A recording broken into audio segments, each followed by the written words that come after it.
Acá en la mañana en camino está el economista Hugo Bay Alfaro. SEA Portones, 2 años de garantía y 3 controles remotos inviolables. Service los 365 días del año. SEA Portones, 2-601-2611. seaportones.com. Hola Hugo, buen día, bienvenido, ¿cómo andás? ¿Qué tal? Buen día para todos, un gusto estar acá, muy bien. Bien, gracias por aceptar la invitación. Bueno, hablar contigo implica tener arriba de la mesa muchos asuntos, algunos en particular que forman parte de lo que podríamos llamar interés y objeto de tu habitual estudio e investigación. ¿Está bien dicho en esos términos? Sí, exacto, sí. Varios de ellos son los que centro mi trabajo cotidiano. Y que esos están vinculados, ¿qué? A la seguridad social en particular. Exacto, yo trabajo en el Instituto Cuesta Duarte del PICNT y por ahí tengo a mi cargo más bien los temas vinculados al mercado de trabajo, empleo, salario, en fin. Esos temas tan importantes, digamos, para el PICNT y para el movimiento sindical. Y por otro lado, integro el equipo de representación de los trabajadores en el BPS con el director Ramón Ruiz. Sí, ¿verdad? Estuvo hace poco, me consta aquí, me comentó y después vi alguna repercusión de eso. Y bueno, con él, vinculado a todos los temas del BPS, de la seguridad social, pero en particular este tema de la coyuntura tan de moda, podríamos decir, como el de los cincuentones y esta solución que se está tratando de instrumentar para corregir esa situación. Hablemos de eso en el marco del, como vos bien lo planteaste recién, es decir, el tema de la seguridad social es un tema, yo diría, más o menos histórico. Sí. Si me apurás y si me llevas contra las cuerdas, te diría que es un tema de debate mundial, ¿verdad? Sí, porque totalmente. El mundo se hace preguntas acerca de cómo resolver este asunto. En Uruguay ha sido un tema histórico, un tema que ha tenido y que ha lucido fortalezas y fragilidades muy intensas según el momento histórico. Un tema que Uruguay desde la perspectiva política encontró una aparente solución allá promediando la década de los 90, 97, ¿no? Sí, 96 empezó. 95 se discutió y se aprobó la ley y en el 96 empezó. Lo que, entre otras cosas, dio nacimiento a las ya famosas AFAP. Y que contó, como es lógico, con adhesiones intensas por algún lado, críticas intensas por otro lado, y después como otras dos tipos de posiciones. Así como vamos mal, pero no me gusta esto. Y otros que decían, así como vamos mal, quizás no me convence tanto esto, pero habría que probar, ¿no? Uh-huh. por usar un par. Ahora, es cierto que en ese contexto siempre inicialmente se habló que un problema particularmente subrayado lo iban a tener los que hoy son los cincuentones. Exacto. Claro, el tiempo pasa, dijera Pablo Milanés, y los que eran veinteañeros o treintones se convirtieron en efecto en cincuentones y están con un problema encima de sus manos. A mí me gustaría que en forma breve nos contaras cuál es la esencia del problema, cuál es lo que se trata de solucionar, corregir, mejorar. ¿Cuál es el problema? El problema consiste en que la ley del año 90 de la reforma del 96 determinó un cambio un tanto brusco entre quienes en aquel momento, al 1 de abril del año 96, tenían más y menos de 40 años. Digamos que dividió las aguas ahí de forma bastante tajante. Para los que tenían más de 40 años en aquel momento y hoy son sesentones, llamémosle, y ya tienen su causal jubilatoria, se instrumentó un régimen de transición, digamos, entre el viejo modelo de seguridad social y este sistema mixto. Se implementa este régimen de transición que cuenta con determinadas características, pero donde no hay obligación de aportar a la AFAP y que tiene, unas prestaciones que podrían estar más en sintonía con las expectativas que puede tener la gente una vez que se jubila. Si bien hay un tope, ¿verdad? Pero ese tope hoy está cerca de los 60.000 pesos, pero ofrece, digamos, jubilaciones para esas personas que tenían más de 40 años en aquel momento, relativamente, vamos a decir, razonables o dentro de lo que uno puede esperar. Ahora, para quienes tenían menos de 40 años en aquel momento, los treintones, ¿verdad? Y hoy los cincuentones, 20 años después, se instrumenta un régimen mixto que es obligatorio, ¿verdad? Para quienes ganaban por encima de 5.000 pesos de aquella época, que hoy son más o menos 49.000 pesos, ¿verdad? se instrumenta el régimen mixto obligatorio, es decir, esas personas se ven obligadas a aportar a una administradora de fondos. Y ahí se produce una situación donde esas personas solo tienen, si pensamos al día de hoy, solo tuvieron la posibilidad de ahorrar 21 años en la FAP, ¿verdad? Porque es la vida que tiene el sistema, hasta ahora el sistema de ahorro individual, tiene 21 años. Entonces, por un lado, a diferencia de los que podemos ser un poco más jóvenes, que podemos llegar, en la medida en que aportemos todo el tiempo, 30, 35 años a estar ahorrando en una FAP, estas personas, si se quieren jubilar a los 60 años, que es una de las condiciones mínimas para obtener la causal jubilatoria, precisan, solo pudieron ahorrar 20 o 21 años en este momento. Y después, por otro lado, la ley instrumenta algo medio curioso, que es que no se reconocen o se topean los aportes efectuados a partir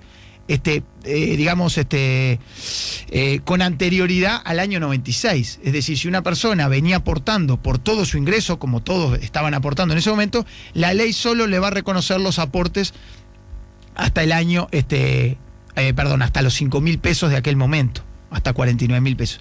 Y eso también genera un perjuicio. La equiparación sería 40.000 pesos de ahora. 49.000 pesos de hoy, digamos, son 5.000 pesos de aquel momento. Y eso, evidentemente, esa combinación de dos hechos genera algo que yo creo que se podía prever, como me pareció, mencionabas vos, de que iba a haber una primera generación de gente que iba a estar perjudicada por el régimen mixto, por este régimen que incorpora el tema de las AFAP, y que, a nuestro entender, el PIT-CNT lo ha venido denunciando hace mucho tiempo, que esto iba a ocurrir. En general fue negado por los actores que defienden el sistema, ni que hablar por las AFAP, que nunca de alguna manera blanquearon o aceptaron que efectivamente iba a haber gente que se podía ver perjudicada por esto. Y creo que eso hoy también está arriba de la mesa y de alguna manera cuestiona cierta legitimidad cuando ahora vienen a proponer una solución, no haberla de alguna manera orquestado o instrumentado con más tiempo, ¿verdad? Cuando se sabía que esta población iba a ser perjudicada. Vos me decís que, porque en este contexto también hay que dar la siguiente información, es que ante la propuesta, primero el histórico reclamo del PIT-CNT en general, de alguna manera los voceros vinculados a la seguridad social en particular, el actual gobierno se muestra receptivo al reclamo, primera cosa, advierte que hay en efecto un problema, ¿no? Me parece que desde la perspectiva política un logro, decir, sí, en efecto, hay un problema y es injusto, ¿no? Por ahí voy bien. Exacto, perfecto. Y planteo una solución, ahora hablaremos de esa posible solución. Y ante ese contexto, las AFAP dicen, no nos parece tan buena esta solución, planteamos otra, ¿no es cierto? Exacto. De alguna manera, decís vos, a ver si te sigo bien, si te estoy marcando de cerca. De alguna manera advirtiendo, entonces había un problema, porque si vos estás planteando ahora una solución, es porque en efecto reconoces que había un problema. Exacto. Vos que toda la vida me dijiste que el problema no existía. Exacto. ¿Por ahí viene el asunto? Sí, yo creo que ese es un elemento a tener en cuenta al momento de discutir. Porque además uno dice, bueno, pero ¿y dónde se planteaban esos problemas y esas soluciones? Acá hubo 2 diálogos sociales muy importantes en seguridad social, en el primer gobierno de Tabaré Vázquez y en el segundo gobierno de Tabaré Vázquez. En este segundo diálogo incluso participaron todos los partidos políticos, y de alguna manera hubiera sido un momento muy oportuno para justamente hincarle el diente a este problema que se iba a plantear a partir del 1 de abril del año pasado, digamos, que cuando esta gente empezaba a cumplir 60 años. Lamentablemente, todos los participantes allí, incluyo, porque es obligatorio hacerlo, al propio gobierno actual, ¿verdad?, con sus representantes, donde no sé si no se comprendió el problema o en todo caso se entendía que había un problema y se tiró la pelota para adelante, como muchas veces ocurre, y en estos casos no parece ser la mejor estrategia, pero el PIT-CNT fue bastante trató por todos los medios de que se encontró una solución, y bueno, más vale tarde que nunca en esto. Y ahí, como decís tú, yo creo que hoy hay un consenso sobre que hay una población, digamos, que no son todos los mayores de 50 años, pero que hay unas cuantas decenas de miles de cincuentones, vamos a decir, que han sido perjudicados por el régimen de AFAP. ¿De qué universo estamos hablando? Bueno, acá hay estimaciones, ¿verdad? Porque aparte de todo esto depende de muchos... Me tenés que ayudar, vos técnico, vos académico, me tenés que ayudar, porque siempre que se habla de estos temas se habla, bueno, hay estimaciones, y yo digo, pero ¿por qué se habla de estimaciones y no se habla? Bueno, dentro de razonables topes, de número preciso de personas. Porque Uruguay tiene determinado número de pobladores que nacieron en tal año, y determinado número de pobladores que trabajan, que aportan, etc. O sea, ¿por qué cuesta tanto definir? No es una crítica, es una genuina duda. Claro, acá el problema, para contestar eso, el problema es que esta gente, estos cincuentones, se comparan lo que van a obtener por el régimen mixto, que incluye a las AFAP, la jubilación que van a obtener por ese régimen, se comparan con, por ejemplo, sus compañeros de trabajo que se jubilaron 1 o 2 años antes por eso que yo llamaba el régimen de transición, que solo se integra con el BPS. Esos compañeros mayores de edad, digamos. Ahí va, sí, 1 o 2 años en algunos casos, tal vez en otros 5 o 6, pero que se sienten pares, ¿no? Iguales. Sí. Y dicen, me puedo quedar con una jubilación 30 o 35% menos a la de mi compañero que tuvo la misma trayectoria laboral, la misma carrera laboral. Entonces eso rechina bastante, eso es bastante objetivo, que efectivamente hay una situación injusta allí, o que hay que resolver de alguna manera. A partir de esa constatación de que se cobra esa jubilación menor, aparece lo que decís tú. Bueno, ¿cuánta gente está en esa situación? Entonces es muy difícil estimarlo. ¿Por qué?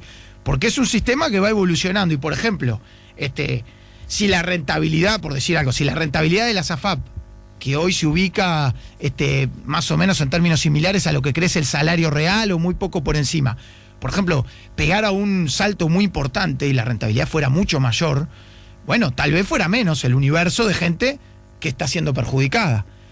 Si por otro lado se cambian los parámetros en cómo se jubila la gente por el sistema FAP, ¿verdad? Se actualizan tablas de mortalidad, se efectúan determinados cambios, cosas que son complejas técnicamente, pero que están de alguna manera allí sobrevolando de que en algún momento también se puede llegar a tener que hacer.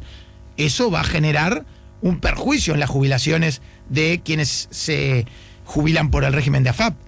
Y eso generaría una ampliación del universo de gente perjudicada. Entendido. Entonces, eso también depende de la propia trayectoria de la persona, si la persona se accidenta, se enferma, queda desempleada.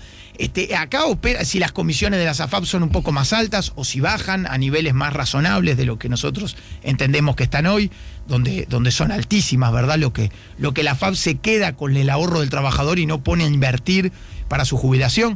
Pero todas esas variables inciden para tornar muy complejo que hoy podamos saber si son 20.000 o 40.000. Hay estimaciones en base a probabilidad, a escenarios más probables, digamos, que darían cuenta de que hoy, del total de 200.000, puede ser que haya de cincuentones totales, y de 100.000 que aproximadamente serían los que ingresaron obligatoriamente a este sistema, y sería de los que estamos hablando, habría 100.000, por ejemplo, de los que ingresaron obligatoriamente en aquel momento, podríamos llegar a estar hablando, según el BPS, en un escenario de que podría haber 40.000 perjudicados por este sistema, a los que le convendría pasar al régimen de transición. Luego de la pausa vamos a hablar de esta propuesta del Poder Ejecutivo y según la visión del Instituto Cuesta Duarte, bueno, y en particular la tuya, cuáles son las fortalezas y las debilidades, cuáles todavía los puntos que habría que afinar un poquito más.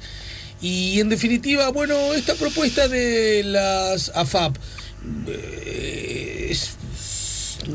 no tiene ninguna solidez, no tiene algún elemento que podría ser atendible y bueno a tomar en cuenta. ¿Lo vemos luego de la pausa? ¿Cómo no? Estamos conversando con el economista e investigador Hugo Valle Alfaro, estamos poniendo La Mañana en Camino. Estoy seguro que no son los cincuentones, pero en particular estos tienen preguntas para hacer. Recuerden, SMS o WhatsApp 099-894-987. El SMS sin costo adicional, el WhatsApp gratis, claro, 099-894-987. Ya volvemos con La Mañana en Camino.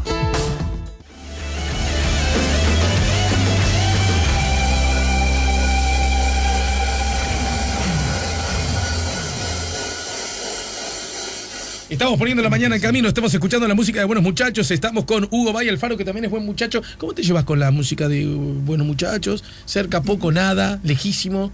Bien, me llevo bien. Yo soy muy murguero y tenés más ese palo, digamos. Pero no, me encanta, sí. Pero Banco. MPU, me imagino que te gusta, ¿no? Música popular uruguaya. Todo. Sí, ahí anda lo mismo. Esa generación de músicos brutales, ¿no? Sí. Que hacen sus conciertos y Por supuesto. Sí, Bien. sí. El alemán, Ale Balvis. Me gusta el el Ale Pitufo. Balbi. Bueno, Pitufo un ídolo total, Ahí en está. fin. Ni que hablar un Jaime, esa. Bueno, sí, sí, claro. Despegado, ¿no? Allá arriba. Y a propósito, sos hincha, como se usa en la jerga. A mí no me gusta mucho, pero lo respeto. ¿De alguna murga? Y bueno, mi corazoncito cuando era chico estaba con Araca, digamos, era hincha de Araca. Después Araca me cae simpática, pero se desdibujó un poco a nivel artístico, tal vez, en algunos años, no en todos. Sí, sí. Pero bueno, también en su momento la falta, la salida de la dictadura y todo aquello, que lo vivía muy intensamente. Mi madre muy carnavalera, vengo de una familia muy carnavalera. Y bueno, ni que hablar la falta del cumple de la gente, Pepe Revolución. Milita Alfaro. Exactamente. Entonces, Y sos el nieto de Hugo Alfaro. sí. Entonces, ¿verdad? eso lo mamé mucho y. ¿Fue trampolín o fue mochila? ¿Trampolín o ancla? Ser hijo y nieto de. No, en realidad como me desempeño en cosas que están un poco alejadas de los temas más de ellos, de la escritura, del periodismo, bueno, ni que hablar en el caso de mi abuelo y mi madre con la investigación académica sobre estos temas de la cultura, de la fiesta popular, ni que hablar del carnaval. En realidad, en el palo que yo me muevo, vamos por andariveles un poco diferentes. La economía, la academia, Sí, la economía, en realidad el trabajo en el movimiento sindical, el trabajo más en el área política y entonces en realidad, pero muy orgulloso de tener atrás a mi vieja y la seriedad y la rigurosidad con la que encara su laburo, y ni que hablar mi abuelo, pero en realidad yo diría que ni una cosa ni la Bien, otra. Entendido, sí, lo entendí perfectamente. Una cosa distinta era si hubieras tenido que trabajar, escribir en un diario. Ahí va, ahí ya. Que en algún momento. Sí, sin duda, sin duda. Vamos a darle laburo. No, vamos a darle laburo porque es el nieto de. ¿no? Exacto. Las dos chances eran posibles, ¿verdad? Exacto. No, cuando tengo que escribir algo, sin duda recurro a mi vieja que escribe bastante mejor que yo. Bichate esto, mamá. Ahí va, bien, ahí bien. va. Perfecto. Volvemos al tema de los cincuentones, volvemos a y ahora te pregunto exactamente por el proyecto que ha anunciado el gobierno y cuáles dirías a priori y a grosso modo, proyecto que deberá ser discutido en el ámbito parlamentario, ¿verdad? Como corresponde, cuáles son las cosas que alientan y lucen como, desde la perspectiva tuya y del Cuesta Duarte, y en definitiva podremos decir el PCNT, ¿no? Sí, claro que sí. Las fortalezas y cuáles las debilidades o potenciales debilidades. No, nosotros entendemos que esta propuesta del Poder Ejecutivo está muy alineada a lo que fue el proyecto, digamos, o el anteproyecto de ley que nosotros hicimos en la representación del BPS. Está bastante alineada en los puntos centrales, es decir, en lo primero que pone como prioridad a la gente y que se le encuentre una solución a la gente, digamos, como primer elemento central. Hay una injusticia y se va a encontrar una solución para que la gente pueda optar. Ese también es muy importante. Acá no se obliga a nadie a hacer nada. Es decir, el sistema AFAP, el sistema mixto, tiene algunas cosas que la gente, después de que ingresa, no puede salir. Hay determinadas cláusulas que no facilitan, digamos, el movimiento con libertad de las personas. En este caso, se puede optar, ¿verdad? Uno se puede asesorar por el BPS con toda la objetividad que eso requiere, por parte del organismo, ya se ha hecho con otras leyes, se ha trabajado profesionalmente en eso por parte del BPS, la gente se asesora y puede optar por seguir en la situación en la que está, aportando una parte al BPS y otra parte a la FAP, o por cambiarse y efectivamente pasar todos sus aportes al BPS. En segundo lugar, la propuesta, que yo creo que es importante... Ahora, en ese contexto, supongamos que va el ciudadano, porque además va a ser ciudadano a ciudadano, ¿no? Digamos, la decisión. Por ¿cómo supuesto, cada persona tiene la libertad de poder ir a informarse, sí, a asesorarse, sí, claro, y una vez que se lo asesora, el BPS no le va a decir a usted le conviene esto o a usted le conviene esto otro. El BPS lo va a asesorar en cuanto a, en principio, mediante determinadas proyecciones, qué jubilación le puede dar un régimen u otro. Y el ciudadano después resuelve, seguramente va a incidir mucho qué dinero le da una opción u otra, pero también pueden mediar otro tipo de elecciones, porque acá también hay que tomar en cuenta que hay sistemas que son más riesgosos que otros. El sistema de régimen de ahorro individual es un sistema más riesgoso, claramente, que la jubilación que uno puede obtener por BPS, que digamos, es más previsible, de acuerdo a una trayectoria laboral de alguien que ya tiene 50 y pico, que está cerca de los 60, es más previsible. Ahora, en esa perspectiva, en el caso que haya un ciudadano, que los va a ver, por supuesto, que diga, no, me paso todo al BPS. Los aportes que ya hizo, que ya, digamos, consolidó a la AFAP, ¿pasan al BPS? ¿Ese dinero pasa para el BPS? Ese era un punto muy importante. Esos son dineros de la Seguridad Social y nosotros entendíamos que era muy importante que ese dinero volviera al BPS. Es decir, porque acá también, si no, también uno puede haberse tentado. Toda, ¿no? Claro, uno se puede haber tentado a decir, bueno, con ese dinero vamos a echar mano a esto o a lo otro. Y es dinero de la Seguridad Social que los trabajadores aportaron para su jubilación y que si lo toma el BPS entonces, lo va a destinar al mayor costo, porque ¿qué pasa? Pero pregunto, ¿la AFAP se la tiene que pasar al BPS? Por supuesto, entonces? Por supuesto. Esto ya ha ocurrido, además, con otras leyes. Ahora, es decir, sí. Cuando hubo opciones exactamente, esto ya, de volver ya a elegir, ha habido, ¿no? Y ese dinero, la AFAP, por supuesto, la comisión que ya cobró estos 21 años, ya cobró y ya es un dinero que no existe más. Por supuesto, ese dinero fue rentabilizado y la AFAP lo va a mandar con toda la rentabilidad que obtuvo a lo largo de estos 21 años al BPS. Y el BPS, obviamente, lo va a administrar para las prestaciones que brinda en función de todas las necesidades financieras. Y esto genera para el BPS un flujo importante de ingresos en el corto plazo de ese dinero que viene de la AFAP, pero también hay que tener en cuenta que genera un flujo, un pasivo, un flujo de egresos, gastos, digamos, que se van a generar durante muchos años que esta gente esté jubilada y que va a acceder a una mejor jubilación. Entonces el BPS tiene que hacer un manejo muy profesional de eso para que sus cuentas en el largo plazo se mantengan de alguna manera sostenible, digamos, ¿no? Que esto no genere problemas. Y la propuesta de la AFAP en ese sentido, ¿no tiene nada interesante, bueno, renovador, a ser tenido en cuenta según tu visión? Nosotros hay un punto central de la AFAP que tiene que ver con que la gente pueda hacer la opción al final de su carrera laboral. A nosotros nos parece que eso no es de recibo por varios motivos. Obviamente, ¿no? Allí también está en discusión que la AFAP estaría dejando de cobrar comisiones por toda esa gente que va a seguir trabajando y aportando, porque acá estamos hablando desde alguien que puede estar a 1 o 2 meses de jubilarse, hasta alguien que tiene 51 o 52 años, que todavía tiene, 10 o 12 años de aportes por delante a la Seguridad Social. Uh-huh. Y si esa persona vuelve al régimen BPS, la FAP pierde un flujo importante, un ingreso importante de comisiones. Entonces ellos lo que sostienen es que la persona puede elegir al final porque es el momento donde le va a tener total certeza de qué régimen le conviene. Bueno, nosotros entendemos que no tiene sentido. Hacer una persona, me parece que rompe la lógica. Son dos regímenes que tienen lógicas distintas. En uno yo aporto la mía para mi jubilación, ¿verdad? Y me someto a determinados riesgos. Yo puedo estar más o menos en contra de eso, pero ese es el sistema que nos plantea la reforma del 96. Y el sistema BPS tiene una lógica totalmente distinta, donde yo aporto para el colectivo, para cubrir el riesgo solidariamente de toda la sociedad, ¿verdad? Y allí no solo hay jubilaciones, hay seguro de desempleo, hay seguro de enfermedad, maternidad, lo que conocemos, ¿verdad? Que brinda el BPS. Yo aporto a ese sistema y, ese sistema me va a dar en función de lo que haya en ese momento para repartir entre todos los beneficiarios, uh-huh. ¿Verdad? Tienen lógicas bien diferentes.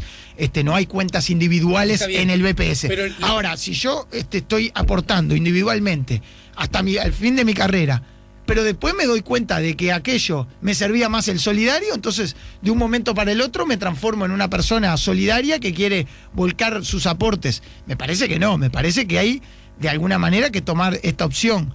En un principio decir, yo apuesto al régimen de ahorro individual y si me va mal, y porque si no es una cosa que no se termina de entender. Es decir, yo apuesto al régimen de ahorro individual por si me va bien, ¿verdad? Y de alguna manera no soy solidario, no aporto a un régimen de reparto que tiene características distintas de solidaridad intergeneracional, entiendo. Ahora después, como me fue mal con el individual, la FAP ya cobró todas sus comisiones, hubo un enorme flujo de dinero que era de la Seguridad Social y que se volcó justamente a la administración de un dinero personal donde se cobraron comisiones enormes, ganancias privadas enormes, pero después esa persona viene al régimen solidario, porque el régimen solidario era el que le pagaba la mejor jubilación. Yo creo que en eso tenemos que tratar de evitar, a ver si te sigo. si se rompe la lógica, ¿no? También tendría que hablar con alguien de la FAP.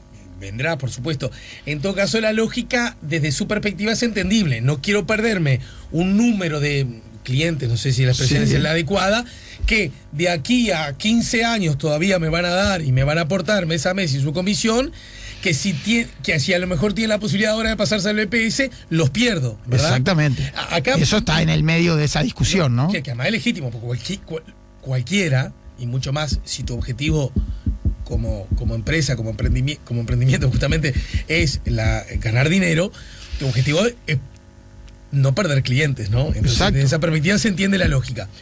Se entiende la lógica. Pienso que eso no merece ser discutido porque forma parte de esa lógica. Exacto. Ahora, el asunto a mí que no me termina de cerrar de esa propuesta es, pero estamos hablando de un universo de personas que pasaron a la FAP obligadas. Exacto. ¿Estamos de acuerdo en esto? Sí. Obligados. Sí. Por lo tanto, lo que de algún modo el sistema, por lo tanto el Estado, el colectivo le dice a la persona a la que le obligaron a irse a Fray Bentos, mire, a lo mejor Fray Bentos es el mejor lugar del mundo, pero ahora queremos que sea usted el que elija si quedarse en Fray Bentos o irse a Fray Marcos. Exacto. ¿Es por ahí la cosa? Es por ahí. Y creo que, por supuesto, y que la persona tenga la mayor libertad para optar, pero una vez que opta, se somete a los riesgos, a los beneficios y perjuicios de cada uno de los sistemas, digamos. Ahora, decirle a la persona, no, vamos a esperar hasta el final. Y entonces allí, me parece que ahí el negocio para la FAP es redondo, ¿no? Porque todas las personas están aportando comisiones y eso, y generamos ese panorama donde al BPS renuncia, digamos, a obtener aportes mensuales por cantidades muy importantes de dinero todos los meses, pero si después a la persona le convenía más el BPS, viene a cobrar su jubilación. No, pero pará. Entonces uno dice, bueno, pero el Estado pero lo estamos poniendo en el lugar donde... Igual me parece que ahí falta algo, porque en realidad, si eso ocurriese, cuando esa persona dice, no, pensándolo bien, me voy al BPS, tomo la decisión 15 años después, ¿no? Ponele. Exacto. De aquí tiene 52, trabaja hasta los 67, 68, ¿no? Ponele, exacto. 15 años después.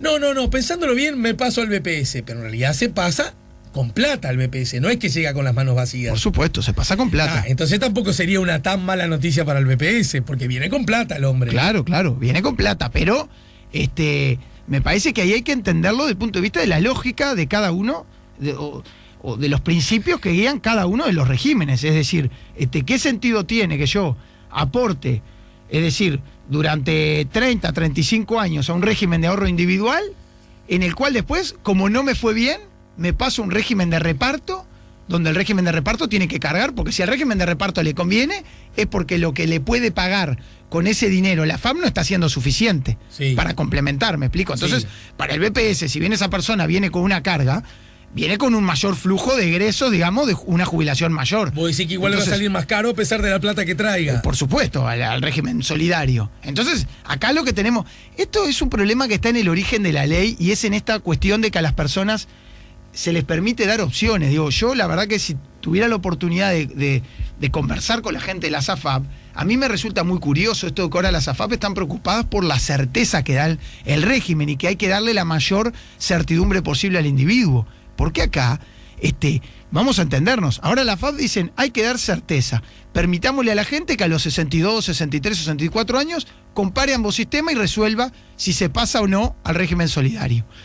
Y yo digo, perfecto, yo puedo entender esa línea de argumentos, pero entonces eliminemos la opción del artículo 8 donde las AFAP tienen a sus, vamos a decir, a su personal de venta recorriendo los liceos para a los muchachos de 18 o 20 años hacerle firmar la opción del artículo 8 bajo condiciones de absoluta desinformación, enorme incertidumbre. Recordame entonces lo del artículo 8, porque yo veo que los papás con toda razón le dicen, ojo con lo que firmás, ¿no? Ahí va. Si te ofrecen un cigarrillo, no sé qué, o un caramelo, no sé cuál. Se incluyó a la lista. Parece chiste, pero forma parte de la libertad saber, ¿no? ¿Qué es ese famoso artículo 8 que uno podría firmar de joven y que habilita que uno gane o pierda lo que. Exacto, ese artículo 8 lo que nos permite es, para la enorme mayoría de gente que gana por debajo del primer nivel de aportación, que hoy son esos 49.000 pesos de lo que hablábamos. Que es la mayoría de las personas. Por supuesto, en el mercado de edad, trabajo, ¿no? Sí, ni que hablar para los jóvenes. Esa opción, en principio esa persona no está obligada a aportar a la FAP. Todo su aporte del 15% se vuelca al BPS. La opción del artículo 8 pero permite si que se yo... pasa a la FAP, ¿no? Es a través de la opción del artículo 8. Si yo firmo la opción del artículo 8, puedo aportar la mitad de mi 15% al BPS y la mitad a la FAP. Entonces ya quedo aportando. Las AFAP han logrado... ¿Hay algún caso donde uno solo aporte a la FAP exclusivamente? No, eso no está previsto. En otros países sí, ¿verdad? Por supuesto. El caso de Chile es claro. Un régimen de ahorro individual puro, ¿verdad? Y bueno, con enormes problemas, digamos que por suerte en Uruguay la reforma de alguna manera contempló un componente solidario, digamos, que hoy sigue teniendo el régimen de seguridad social uruguayo, que es muy importante, ¿verdad? Y no se hizo una reforma tan radical como la chilena, que ha generado tantos perjuicios y que hoy saca 1,5 millones, 2 millones de personas todos los meses a la calle protestando por jubilaciones que no llegan a los, no sé, a medio salario mínimo nacional. Digámoslo en fin. también, por diversas razones, incluso hasta carácter histórico, sociológico, ideológico, que Uruguay, aun cuando le metió mano al sistema, por decirlo de algún modo, nunca se atrevió tanto. Ahí ¿no? va, exactamente. Por decirlo así. Exactamente, y tiene algunos componentes que son saludables. Yo creo que, por ejemplo, el hecho que tengamos una FAP de accionistas, si bien se maneja en el ámbito privado, de accionistas públicos como República FAP, creo que es una ventaja. Entiendo. Que era por lo menos la que más prefería el público. Exacto, ¿no? Sigue siendo. Hoy tiene la mayor cantidad de afiliados, incluso la que maneja el mayor fondo de ahorro previsional respecto de las otras AFAP. Volviendo al tema. Si yo firmo esa habilitación. Exactamente. Entonces, lo que yo digo ¿con qué es. edad puedo firmar eso? Con cualquier edad. Con cualquier edad, mayor edad. No, por supuesto, digamos, pero para quien recién ingresa al mercado de trabajo. No sé cuánto y me imaginé al gurí de para el que agarró una changuita, laburó, repartió unos volantes. Pero ya tiene que ser se mayor inscribió. de edad. Sí. Ya tiene que haber tenido algún desempeño, digamos, en el mercado de trabajo. Con las condiciones que exige eso. Entonces, en ese caso, al joven la AFAP se lo insta a firmar, prácticamente a nadie se le informa nada. Esos muchachos, estos temas que tienen una complejidad enorme, imagínense una persona que todavía sabe que se va a jubilar dentro de 40 años, ese joven de 18 o 20 años no tiene idea. Se le regala una lapicera, se le muestra una carpeta, lo que sea, y firma, sin tener mayor idea de lo que está firmando. Y ahí, aparentemente, lo que hoy es un gran problema para los cincuentones, que es la incertidumbre, y que la AFAP dice, no, solamente al final de la carrera, con esos jóvenes de 18 o 20 años, ahí no hay problema con la desinformación, con la incertidumbre. Firma y después vemos. Entonces me parece que ahí el sistema tiene problemas. Y yo, por supuesto, las AFAP no son empresas al servicio de la seguridad social. Las AFAP son empresas privadas al servicio del interés económico de sus accionistas. Como cualquier otra empresa. Entonces, las AFAP hacen su trabajo. Bueno, el problema acá es el diseño del sistema que permite este tipo de opciones voluntarias donde la gente no tiene la menor idea qué es lo que le conviene. Hay problemas de información enormes, ¿verdad? No es lo mismo ir a comprar tomates a la feria, donde uno sabe que hay algunos un poco mejores, otros un poco peores, algunos son más caros, otros son más baratos, que estos temas de seguridad social vinculados al sistema financiero, la rentabilidad, las comisiones. Yo estoy seguro que nadie de los que nos está escuchando, o por lo menos la enorme mayoría de los que nos está escuchando, no conoce qué rentabilidad obtienen las AFAP, en diferencia entre las AFAP, qué comisiones cobran unas u otras, qué conviene más. En fin, son temas realmente sobre los que hay mucho problema de información. Preguntas de última hora. ¿Desde cuándo y durante cuánto tiempo podemos pasar al BPS nuevamente? Pregunta a propósito de este anuncio. Ahí va. La ley, el anteproyecto de ley, o sea, la propuesta del Poder Ejecutivo hasta ahora han sido solo anuncios. Nosotros no hemos visto el proyecto y por lo tanto no hay una claridad extrema. Aparentemente va a ser en sintonía con lo que planteaba el PICNT de que haya una ventana, un periodo de tiempo a través del cual la gente se pueda asesorar y cambiar. Nosotros planteábamos que fuera de 1 año para quienes tienen más de 60 años, ¿verdad? Y supuestamente están más urgidos por la situación, y de 2 años, hasta de 2 años para quienes pueden tener entre 50 y 60 años habilitar una ventana más grande. Pero ahí sí, ahí a la gente le damos la información ¿Y la y que la ventanita gente... más chica para quiénes sería entonces? Para los mayores de 60 años. Ajá. Y habría que ver ahí, digamos, pero ese era el proyecto nuestro. Digo, Sí. creo que va a haber una ventana, habrá que ver cuál es el plazo. Tiene que ser un plazo razonable donde la Claro. gente pueda elegir tranquila qué es lo que más le Lo va a conviene. resolver en un mes, ¿verdad? Pero- Donde miles y miles de personas no van a Ahí va. ¿no? Pero ahí me parece que... Hasta ahí estaríamos de acuerdo. Claro, Un claro. menú porque iría como una aparte cosa también media formal, ¿no? el BPS además no, capaz que no tiene la infraestructura preparada para recibir un recibir, aluvión de gente que viene a asesorarse sobre, hay que hacer una serie de simulaciones, en fin, ¿no? Agendar citas, hay Sí, que sí, darle tiempo sí, a la sí. gente para que también con esa Igual- información que igual- recibe la pueda procesar, Igual que no yo es sé que no es fácil. tema tuyo porque no sos del BPS, pero yo desde la perspectiva del BPS digo, bueno, este es un baile que yo históricamente más o menos he pedido. Una vez que llego, Por bueno, supuesto. me remango y trabajo un Por poquito más, Ah, ¿no? no, el BPS está preparado para eso. Tiene que ser una y ventana si no, deberá razonable. prepararse en forma adicional, ¿se entiende lo Sí, que digo? claro. Igual que cuando decir, quiero que mi hijo tenga un lindo cumpleaños. Bueno, ya sabes que vas a tener que elaborar un poquito para que ese Exacto. cumpleaños sea lindo, ¿no? Exacto. Bien, a ver, 099. Oye, el Banco Mundial dijo que los años para jubilarse hay que subirlos porque sería imposible pagar las jubilaciones. ¿Qué sabe? Lo pregunta Omar.